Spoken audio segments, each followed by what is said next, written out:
भगवान की कृपा सब पर बरसती है। जिस रूप में जो योग्य है उसको उसी रूप में ग्रहण करता है।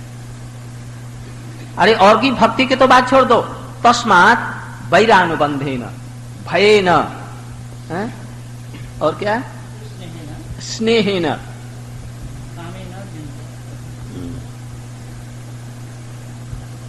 कामेन, निर्वैरेण भय इत्यादि। यदि कोई भक्ति से भगवान का भजन करे, भय से करे, काम से करे, स्नेह से करे, चित्त भगवान में आविष्ट कर दे।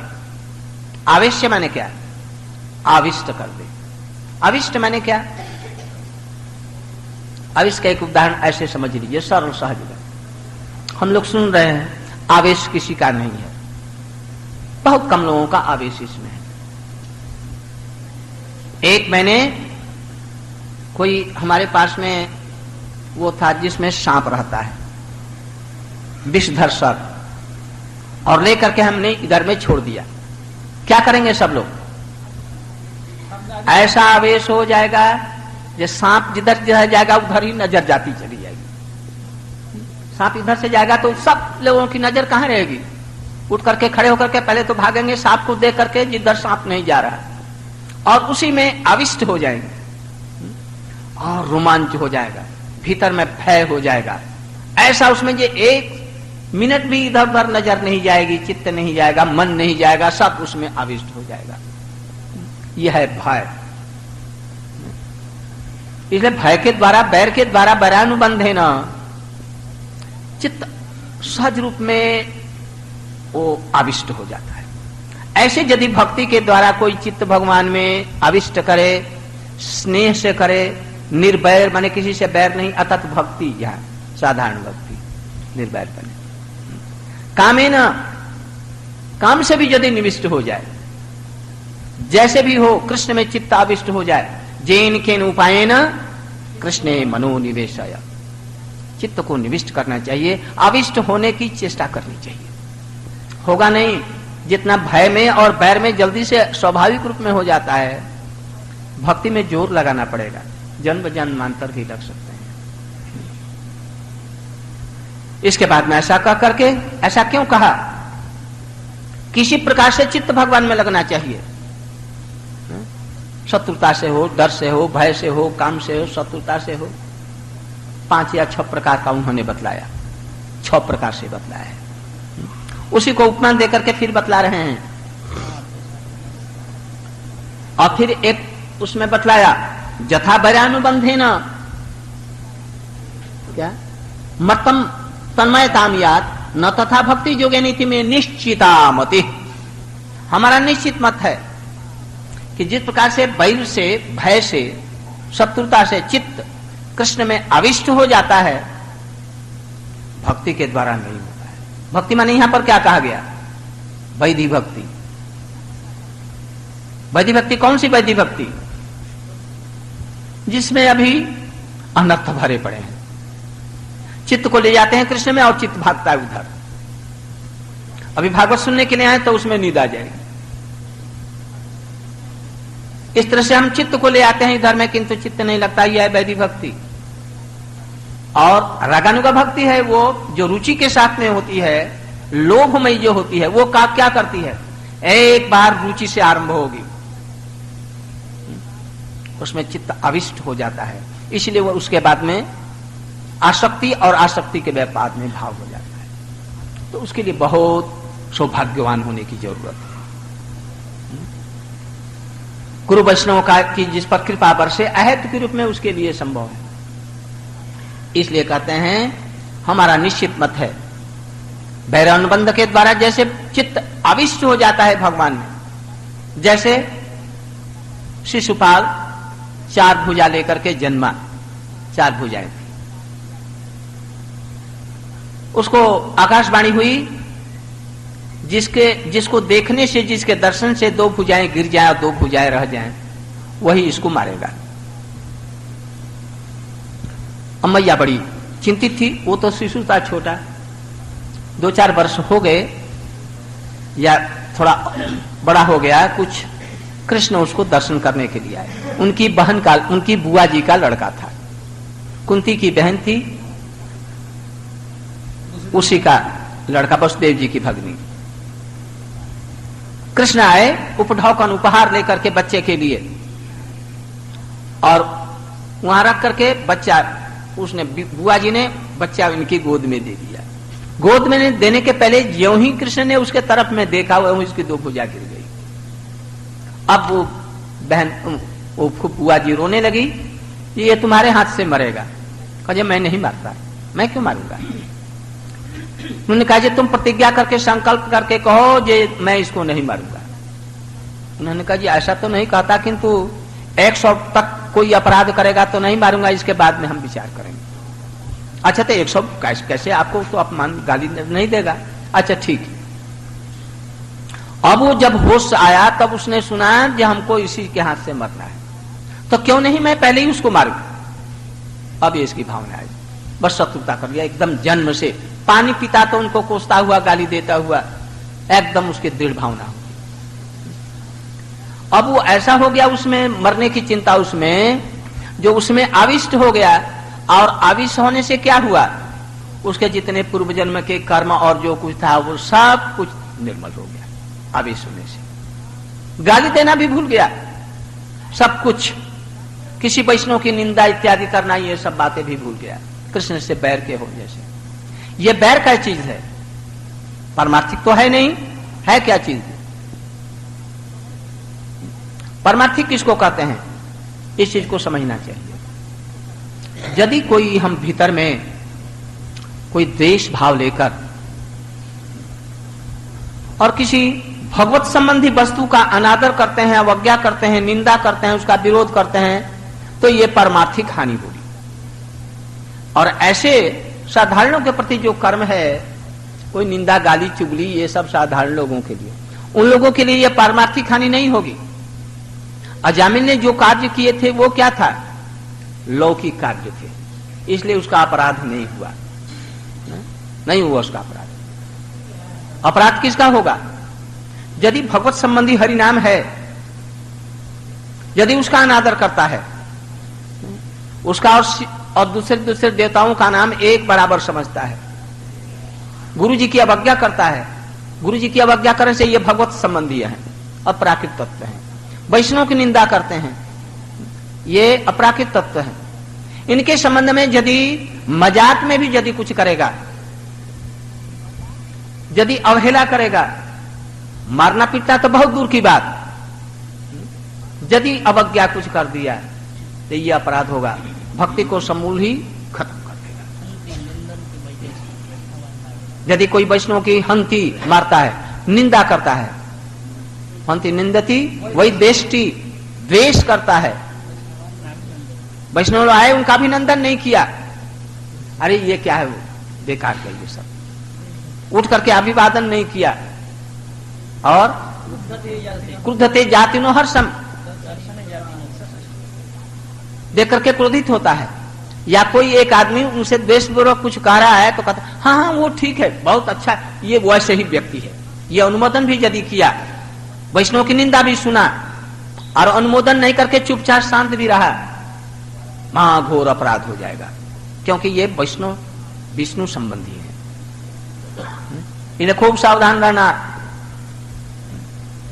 भूल से तो हम तो भूल देखेंगे ही, अपराकृत वैष्णव का चरित्र हम लोग नहीं समझते, इसलिए हम लोग कभी कभी बाध्य हो जाते हैं। ऐसे लोगों का संग कभी स्वप्न में भी मत करना, जो गुरु वैष्णव की निंदा करते हैं, नाम की करते हैं, परमार्थ की करते हैं, इनका कभी भी संग मत करना, यदि परमार्थ चाहते हैं।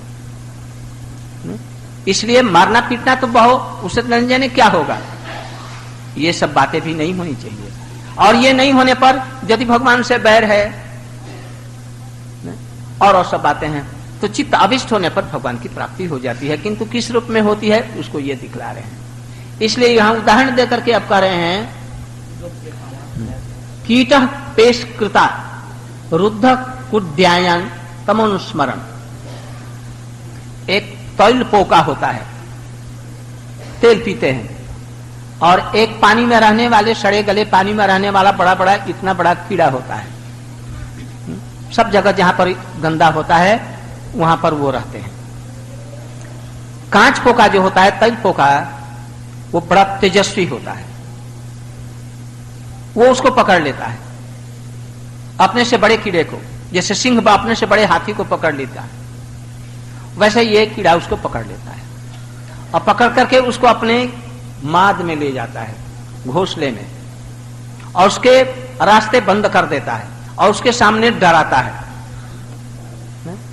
डराते डराते वो डर के मारे उसका चिंतन करे, अब मारा, अब मार दिया, अब मार दिया, अब मार दिया। तो उसका चिंतन करते करते कुछ दिनों में ही उसकी शक्ल बदल जाती है और वैसा ही बन जाता है। इसी तरह से यदि कोई चतुर्भुज विष्णु है, भगवत तत्व है, शत्रु भाव से भी यदि चिंतन करता है तो चिंतन करते करते क्या होगा? भरत महाराज यदि चिंतन करते करते अंत में बन गए कैसे? हिरण बन गए। ये मन की कल्पना मत समझना, हरिभजन मन की कल्पना नहीं है। अंत समय में जैसा मन उसका चिंतन करेगा आविष्ट होकर के, वैसा ही उसका जन्म होगा, जैसे भरत महाराज जी का हुआ। ठीक ऐसे ही शिशुपाल, दंतवक्र इत्यादि ऐसे ही चिंता कर रहे हैं, और इसी रूप में यदि कोई आविष्ट होकर के करे तो अंत में उसकी वो गति होगी। अष्टकालीय जो लीला है क्या चीज है? बहुत उन्नत से स्तर पर है। ऐसे ही अविष्ट होकर के दिन रात ख्याल नहीं। जय धर्म जरा उठा करके देखो, पहले ही चैप्टर में सवेरे का समय है, बाबा जी हरि नाम कर रहे हैं, कोई प्रेमदास बाबा जी ना क्या ना हरि नाम करे, हरे कृष्ण हरे, आंखों से आंसुओं की धारा बह रही। पीछे एक बैठे थे, उनसे कहा जैसे, अरे रमण मंजरी, ये बंदरी जो कखटी बंदरी बूढ़ी जो किलकिला रही है, इसको बंद करो। और राधा कृष्ण के सेवा में शयन कर रहे हैं अभी सवेरे, ये व्याख्यात कर रहे हैं, उनको चुपचाप जल्दी से बंद करो। अच्छा, बाबा जी देख रहे हैं कि अभी सवेरा हो गया है, किंतु लीला चिंतन क्या कर रहे हैं? कृष्ण लीला का, निशांत लीला का। ऐसे आविष्ट हो गए हैं, न तो वहां पर बंदरी है, न तो रमण मंजरी है, न तो वृंदावन है, किंतु देख रहे हैं ये वृंदावन है, देख रहे हैं कि ये रमण मंजरी बैठी हुई है और उनको आदेश दे रहे हैं। ये किस चीज का फल है? आवेश। महाप्रभु जी इसी आवेश के लिए कहे। भजन राज्य में यदि ऐसा आवेश नहीं हुआ, नाम लेते समय भगवान के तरफ में भक्ति में आवेश यदि नहीं हुआ, ये तब तक वैधि भक्ति है, ये इतनी दुर्बल है कि वहां तक ब्रज तक नहीं पहुंचा सकती। इसलिए लोभमयी जो श्रद्धा और उससे उत्पन्न होने वाले जो श्रद्धा, निष्ठा और इसके बाद में जो रुचि होती है, उसमें निष्ठा का कोई प्रश्न ही नहीं है, वो एकदम रुचि से उत्पन्न होती है। इसी को ये दिखला रहे हैं। ऐसी उसमें आवेश होना चाहिए जो लोभ होने के बाद में होता है, चित्त कहीं नहीं जाए। कोई समय अवसर नहीं है जो दूसरे वैष्णव की निंदा करेगा, समय बेकार का जाएगा। ऐसे महापुरुषों के लिए नियम नहीं है, ये 1 लाख करें कि 2 लाख करें कि 10 लाख करें कि 5 लाख करें कि एक नाम करें। महाप्रभु जी के अपने लिए नियम था, दिन रात 24 घंटा में आविष्ट रहते थे। मैं श्रीमती राधिका हूं, और उसी में आविष्ट रह करके विभिन्न रूपों में ऐसे आविष्ट हो जाए, लंबे 10 हाथ हो जाते और कभी कुर्माकृति हो जाते। उस समय संख्या लेकर के माला करते थे, रूप गोस्वामी ऐसे आविष्ट हो जाते। इन महापुरुषों के लिए कोई भी नियम कानून नहीं है, वो नियम से निरंकुश है। नियम है हम लोगों के लिए। जब तक ये अवस्था आसक्ति अंततः नहीं आती, भाव अवस्था नहीं आता है, तब तक ये नियम जरूर करना चाहिए। इसलिए महापुरुष ऐसे जो हैं, जैसे नारद जी हैं, ऐसे महापुरुषों से ये सब कथाएं सुननी चाहिए। यदि नहीं है तो भी हमने सुना प्रभुपाद जी कोई नहीं रहता तो देवाल के साथ में हरि कथा कर रहे हैं। कोई एक बच्चा आ गया, उसी को देख करके और उसी को उपदेश देने लगे। 10 बज गया, 11 बज गया, घंटी बज रही है, अब प्रभुपाद जी बिगड़ रहे हैं घंटी बजाने वाले के ऊपर में। वो कहते हैं प्रभुपाद जी का शरीर खराब हो जाएगा, उनको भी हटा रहे हैं। और प्रभुपाद जी एकदम आविष्ट होकर के बोल रहे हैं। ये सब है भजन। इन सब चीजों से प्रहलाद महाराज उपाख्यान से हम लोग इन चीजों को समझते हैं। उन्होंने इसके द्वारा एक श्लोक और भी है, जिससे मालूम होता है कि प्रहलाद महाराज जी को हम लोग जैसा समझते हैं वैसे नहीं, केवल वैदिक भक्ति वाले नहीं थे, उन्होंने सब चीजों का इंगित दिया। उसमें शांत, दास, सख्य, वात्सल्य और मधुर तक का भी इंगित उसमें दिया है। नारद जी साधारण नहीं है ना, नारद जी किसी को हरि कथा कहेंगे ना, योग्य के अनुसार में योग्य कथा कहेंगे, ये बात तो ठीक है, किंतु किसी न किसी रूप में वही भाव आएगा। शांत भाव कहेंगे तो मधुर ले आएंगे, कोई भी कथा कहेंगे वो मधुर भाव लाएंगे। तो नारद जी ऐसे साधारण नहीं है, इसलिए वो उसमें भी उसने प्रकाश पाया। प्रहलाद महाराज जी के उपाख्यान में भी हम लोग एक बार कहीं पाठ कर रहे थे, मथुरा में ही। बाघ है क्या? तो इस तरह से हाँ, तो यही उस श्लोक का इसी हाँ इसमें बतला, जरा बाहर करो तो पहले इसका कर लें। तो इसमें बतलाया पेश कृष्ण, वो कीड़ा उसको पकड़ लिया, वो आविष्ट होकर के देखा, अब मारा, अब मारा, अब मरा मैं, अब मरा, उसको दे करके और उसी का रूप धारण हो जाता है। ये कैसे हो गया? कैसे हो गया? ये मन का आवेश है। यदि ये चेतन आभार जो मन है, जड़ी भी है, और वो भी चिंतन करते करते करते करते करते उसी के द्वारा और वैसा रूप उसका हो जाता है, तो भक्ति में यदि हम लोग उस प्रकार का चिंतन यदि हो और गुरु भी ऐसे हों, क्यों नहीं होगा? जरूर होगा। इसलिए अष्टकालीय लीला की आवश्यकता पर उन्होंने बल दिया। भक्ति विनोद ठाकुर जी ने भी जैव धर्म और इसमें लिखा, अधिकारी लोगों के लिए, सबके लिए नहीं। इसलिए आवेश होकर के करना, नाम करना, हरे कृष्ण हरे, अरे अभी रसोई नहीं बनी, ऐसा नहीं, हरे कृष्ण देखा जैसे वो कुछ गड़बड़ है, दौड़ करके गए, हरि नाम की माला रख करके एक थप्पड़ लगा दिया। ये सब मत करो। आविष्ट होकर के, महाप्रभु आविष्ट या करे न व्याख्यान है ना कहीं, महाप्रभु आविष्ट होकर के बोले। तो इस तरह से कामात, काम बहुत गंदी चीज है। काम माने क्या? रूप के प्रति आकर्षित होकर के जब कुत्ते जैसे हम बन जाते हैं, इसको कहते हैं काम।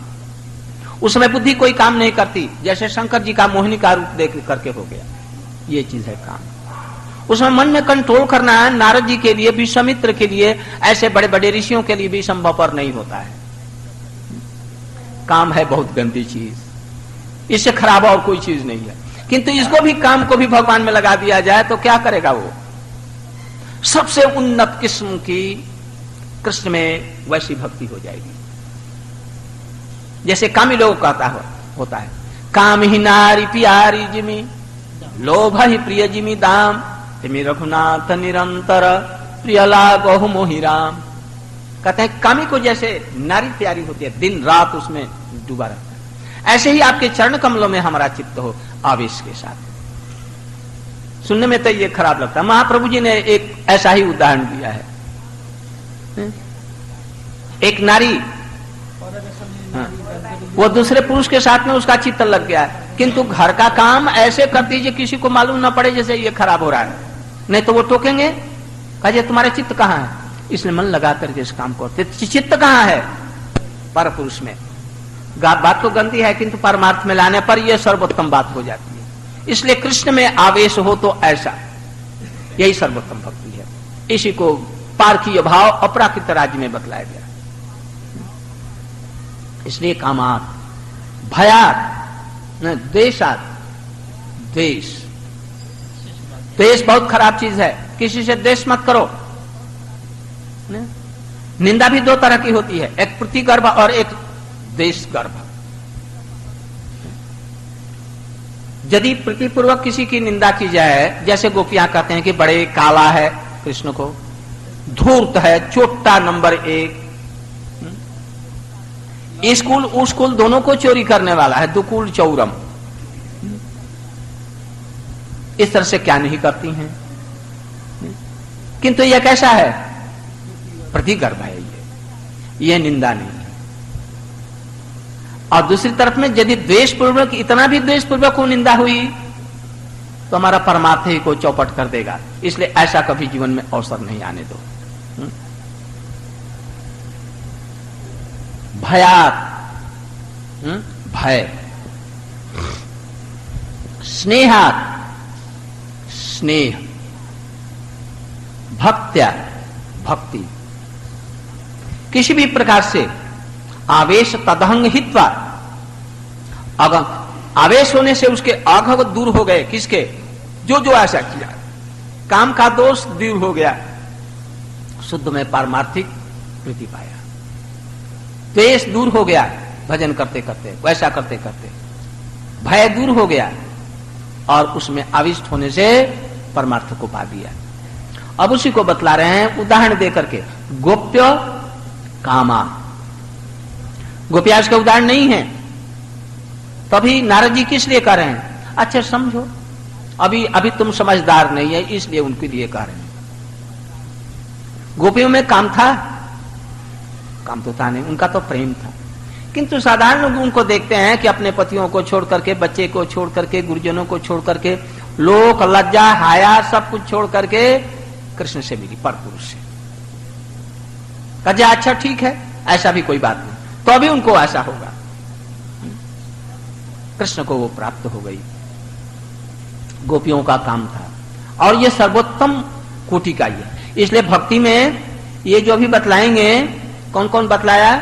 काम, द्वेष, भय, स्नेह और भक्ति का जो बतलाया, इसमें केवल लिया काम को नहीं, भक्ति नहीं लिया, काम को लिया और एक को लिया, संबंध या स्नेह, स्नेह युक्त संबंध, ये दो को लिया और बाकी सबको छाट दिया। इसलिए भक्ति जो होती है ब्रज वाली गोपियों की, वो दो तरह की हुई। द्वेष ये भक्ति का विरोधी है, इसलिए इसको दूर कर दिया। नहीं, ये भक्ति में नहीं चलेगा। साधन में भगवान को प्रसन्न करने के लिए, क्यों? ये प्रतिकूल भाव हो गया। कृष्ण को प्रसन्न करने के लिए द्वेष नहीं होता है, उनको मारने के लिए होता है, इसलिए इसको दूर कर दिया। ये साधन नहीं। और भय, भगवान से भय क्या है, इसलिए इसको भी दूर कर दिया। ये तो दोनों दूर हो गए। और रह गया स्नेह, एक अंश में साधनीय नहीं है। ये कौन से साधन नहीं? स्नेहमान प्रणय अनुराग, ये साधन का नहीं है, इसलिए उसको छोड़ दिया। और दूसरे अंश में स्नेह जो है, पांडवों का जो स्नेह है, वो कुछ मर्यादा लिए हुए, इसलिए इसको भी छोड़ दिया। इसलिए दो रह गए। क्या रह गया? संबंधात्मिका और कामात्मिका। कृष्ण से संबंध होना चाहिए, कृष्ण मेरा बेटा है, कृष्ण मेरा मित्र है, नहीं? इस तरह का कोई संबंध होना चाहिए कृष्ण के साथ में, नहीं तो ये भक्ति नरवत लीला के अनुसार में नहीं होगी। लौकिक सद्बंधु की भांति उनसे प्रीति होनी चाहिए, लौकिक एकदम। जैसे सखा उनसे लग जाते हैं, अपने कंधों पर लेते हैं, जूठा खिलाते हैं। गोपियां कैसे खिलाती होंगी? अमनिया करके ना। कृष्ण उनसे छीन करके खा रही हैं, छीन करके झपट करके खा ली। जब सखाओं का खा लेते हैं तो गोपियों की तो बात क्या। कभी कभी ऐसा सुना है कि उनके चर्बित कंबल को भी लेकर के कृष्ण ग्रहण कर लेते और अपना भी दे देते। तो इसलिए कहते हैं कि लौकिक सद्बंधवत जब तक कृष्ण में भाव नहीं होगा, तब तक रागानुगा भक्ति का ये लोभमयी होगा ही नहीं। इसलिए वो वैदिक अंतर्गत में मर्यादा पूजो, और उसके द्वारा ब्रज कभी नहीं मिलेगा। ऐश्वर्य शिथिल प्रेमे नहीं मोरे प्रीत। अब दो को केवल लिया, किसको लिया?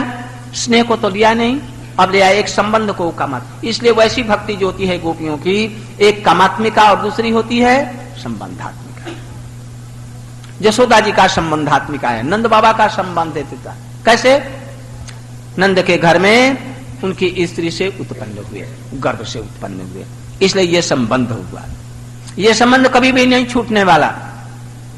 इस संबंध से ममता होती है, अब बिना ममता के भक्ति नहीं होगी, आवेश नहीं आएगा। इसलिए ममता होना, ममत्व होना चाहिए। भक्ति के भाव की अवस्था में ममता थोड़ा सा कम होता है, और सिद्ध अवस्था में जहां प्रेम जब होता है तो क्या होता है, ममता अतिशय अंकित, अत्यंत अधिक होता है ममता। ये ममता के ऊपर में ही भक्ति है। यदि गुरु के साथ में तुम्हारी ममता नहीं है तो समझो तुम्हारी सेवा नहीं हुई। वैष्णव के साथ में ममता नहीं है, ये मेरे हैं, मैं उनका हूं, नहीं होगा कुछ। जहां मेरा हुआ ना, अपना सर्वस्व उनके चरणों में हम दे देंगे। अब ममता नहीं है तो कुछ नहीं देंगे। इसलिए गुरु के प्रति ममता नहीं होती, यही तो भक्ति में बाधक है। इसलिए गुरु वैष्णव के साथ में ममत्व तो होना चाहिए। उनके लिए प्राण अपनी हथेली में लेकर के कोई सेवा करे, यह प्रहलाद महाराज जी का उपदेश है। इस तरह से यदि करो तो भक्ति होगी। इसलिए कामात्मिका, और कामात्मिका में भी बहुत से चीजें हैं। कुब्जा का साधारण काम, द्वारकावासियों की गोपियों, वहां के रमणियों में समंजसा, और गोपियों में समर्था। समर्था भी बहुत प्रकार की है, लाखों प्रकार की। जिसका जितना सामर्थ्य है, कृष्ण के प्रति ममत्व जिनका अधिक है, श्रीमती राधिका जैसा कृष्ण के प्रति किसी का ममत्व है, इसलिए उनका जो ममत्व है उसी ममत्व का अनुगत्य करना चाहिए, जिसको मधुर स्नेह लाते हैं। प्रारंभ से ही ये ऐसी भक्ति होती है। इसलिए इसमें ये भी अंगित दिया, संबंधातिका से भी उतने प्रसन्न नहीं। वो महाप्रभु जी का अपना नहीं था, रूप गोस्वामी का अपना नहीं। रूप गोस्वामी का अपना क्या है, कामात्म्यका के अंतर्गत में भी उनकी सेवा की वासना है। उन दोनों में मिलन करके उनकी, हम दोनों की सेवा करें, हम लोगों के लिए वही उचित है। इसलिए प्रहलाद महाराज जी के उपाख्यान में ये सब चीजें सूत्र के रूप में, बड़ी आच्छादित रूप में ये सब चीजें बतलाई गई हैं। इसलिए यदि एक भी चीज को हम लोग समझ सके तो हमारा श्रीमद् भागवत का फल एक उपाख्यान में, क्या एक उसी श्लोक में ही आ जाए। हम लोग ऐसे ही चेष्टा करें, ऐसे ही समझ करके कृष्ण में हमारा आवेश। आज यहीं तक रहे। कितना बज गया? 7:35 हो गया, तो 35 मिनट अधिक हो गया। तो आप लोग इन चीजों को समझेंगे। अच्छा, ये समझिए, प्रहलाद महाराज की ऐसी ममता थी कि नहीं ममता थी? नारद जी के कृपा पात्र हैं, ऐसी उच्च कोटि का तब प्रकाश नहीं किया, किंतु थी। इसलिए कृष्ण की भी इनके प्रति ममता आ गई। इन्होंने जो कुछ कहा, भगवान सत्याभिधात्म निज भक्त भाषितम, जैसे कहा उसकी रक्षा करने के लिए भगवान वहां पर उपस्थित थे। बच्चों को उन्होंने उपदेश दिया था, बहुत सुंदर। उन उपदेशों को आप लोग पुनः पुनः पढ़ेंगे यदि भक्ति की इच्छा है। और जीवन को इसी प्रकार से चलाना है तो पढ़ने की कोई जरूरत नहीं है। जीवन निर्वाह हो रहा है, कोई प्रतिष्ठा मिल रही है, कोई कुछ मिल रहा है, अरे भाई भक्ति में प्रवेश करने की चेष्टा करो।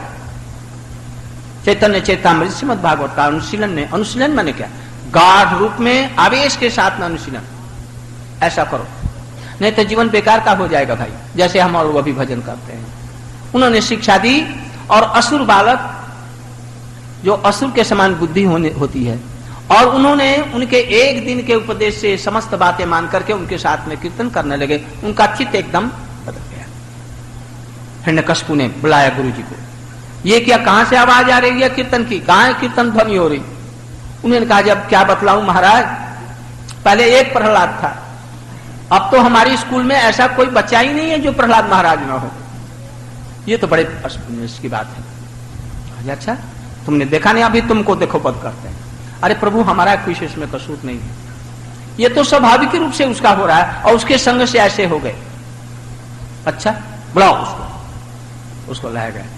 अरे तुम किसके बल पर ऐसा कह रहा है? हमको, तुम हमसे डरता नहीं है? कुछ आपका जो बल है वही हमारा बल है, वही प्रभु सर्वत्र हैं, उनके बिना तो कोई चीज की सत्ता नहीं है। मैं उन्हीं के बल से कहता हूं। अच्छा, तो तुम्हारी वही रक्षा करने वाला था। हम वही रक्षा, कहां है बतलाओ तो, कहां नहीं है ये पूछ बतलाइए। सर्वत्र है।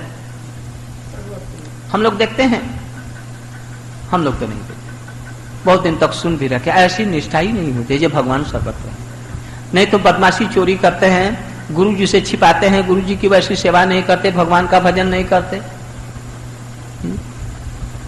भगवान को नहीं सर्वत्र देखते, भगवान को सर्वत्र नहीं जानते, कभी विश्वास रखो गुरु के चरणों में, ये सर्वत्र हैं। उन्होंने कहा जी सर्वत्र हैं, खंबे में, अरे खंबे में क्या बात है, खड़ग खंभ में, खड़ग में भी है, गदा में भी है, अणु परमाणु ऐसी कोई वस्तु नहीं है, ये सर्वत्र मैं उनको देख रहा हूं। तू देख रहा है, अच्छा तो देखो, तो देखते हैं कि तुम झूठ बोलता है कि सब।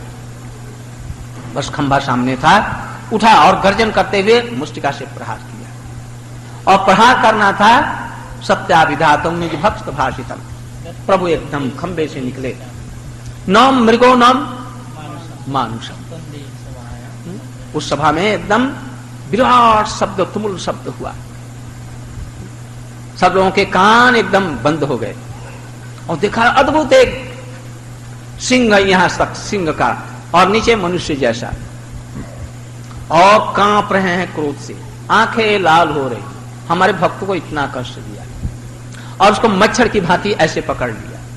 तो वो भी साधारण नहीं था, खिलाड़ी था, जय विजय था ना, इसलिए उनके हाथों से छूट गया, और प्रभु के हाथ से गदा भी छूट गई। देवका लोग हाहाकार करके एकदम भगे,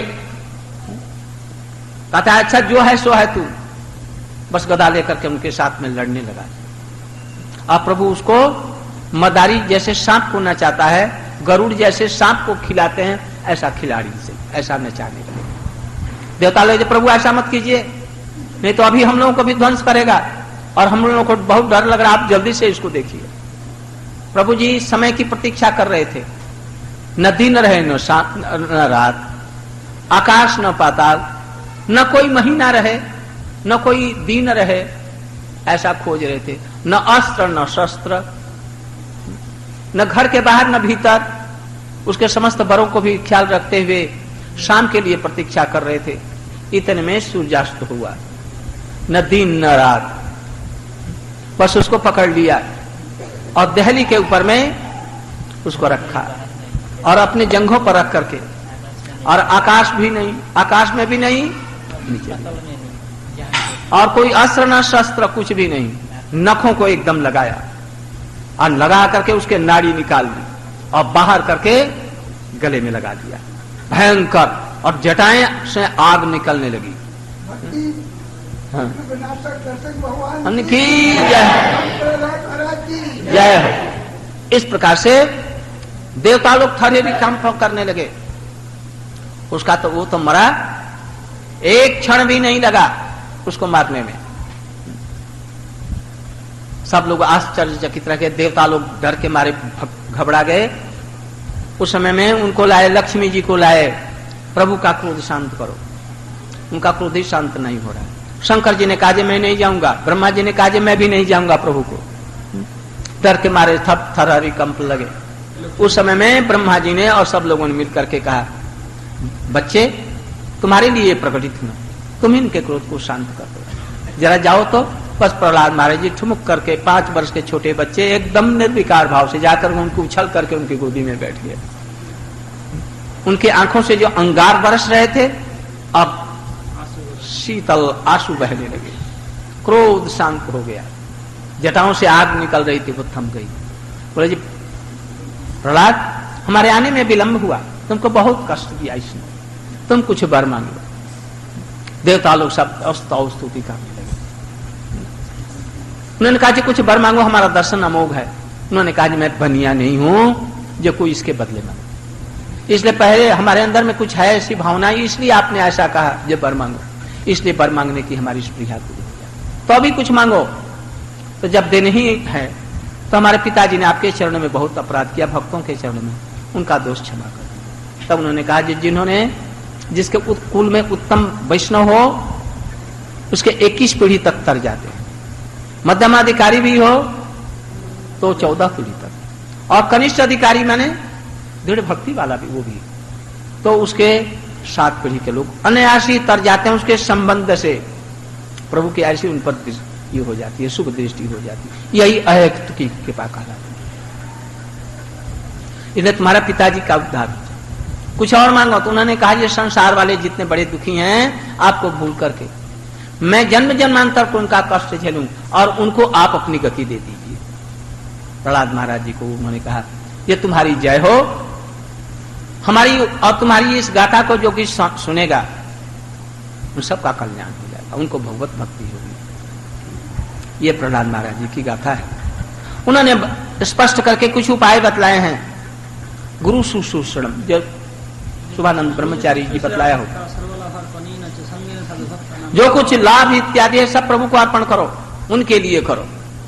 गुरु की विषम रूप में सेवा करो जिससे वो प्रसन्न हो। अपनी प्रसन्नता मत देखो, गुरु की प्रसन्नता देखो, उनकी वैष्णव की प्रसन्नता देखो। गुरु कहते हैं कि वैष्णव की सेवा करो तो उसमें मर मिटेंगे, उनकी सेवा करें, शुद्ध रूप में ये सब का करेंगे।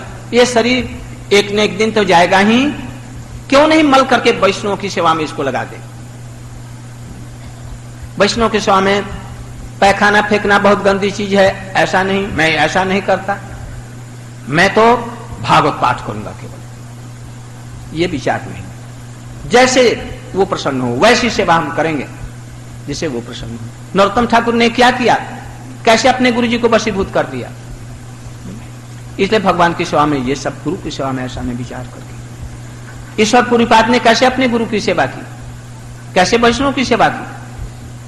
रामचंद्रपुरी जैसा नहीं, रामचंद्रपुरी था ना, वैसा नहीं किया। इसलिए प्रहलाद महाराज जी से हम ये शिक्षा लेंगे और अपने जीवन में इसको उतारेंगे और भजन करेंगे ऐसा ही, तब तो हमारा जीवन ठीक है। भागवत का सुनना हुआ, अन्यथा भागवत सुनना नहीं हुआ, बल्कि कुछ सीख लेंगे, कुछ पैसा कमा लेंगे, बस यही तक खत्म रहा। ऐसा नहीं, बिजनेस के लिए नहीं। बोलो प्रहलाद महाराज की, श्री नृसिंह देव की, गौ प्रेमानंदे। आज